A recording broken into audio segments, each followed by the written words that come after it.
Let's talk about area. We might want to paint a wall. We might want some space in the backyard to garden.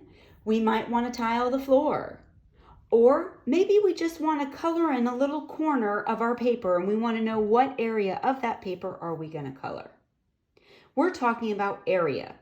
Area is length times width when we're talking about a rectangle. So we're dealing with the amount of space in a flat area or in a boundary of a flat area. It's the size of a surface measured in square units. Why do we call it square units? Because we have units with the exponent of 2. Where does this 2 come from? That means units times units. So length times width, I have my units twice. So it's to the power of 2. We call that squared. So let's take a look at one example. I might have an area of my room that I want to cover with a rug.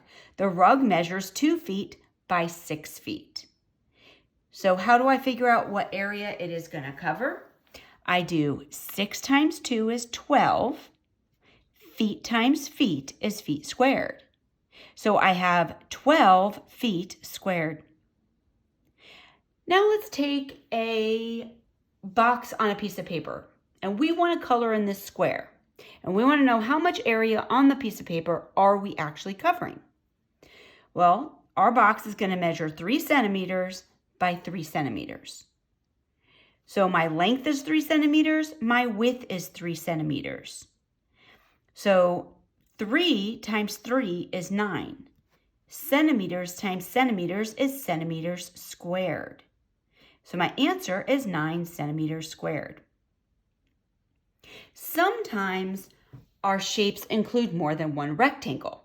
So let's take a look at this example right here. It is not drawn to scale. I made up the numbers.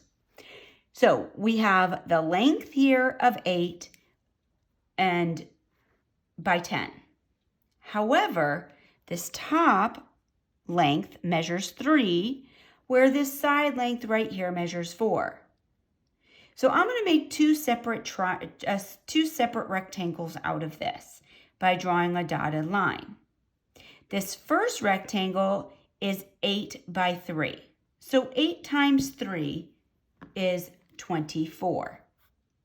My second rectangle over here, to find the measurement of each side, I have to take the full length times the part I've already covered. So here I have 10 minus this 3 gives me the remainder of 7 in its length. Over here, I had this entire side is 8. So if I've come down here, I've already used 4 of the 8. So I have 4 left. So that is 8 minus 4. The length of this right here is going to be 4 units.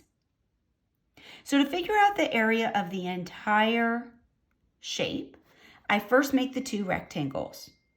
I find the area of each rectangle, which this one was 8 times 3 is 24 units. 7 times 4 is 28 units. So now I have 24 units squared and 28 units squared. I combine the areas of 24 units squared plus 28 units squared to get the area of 52 units squared.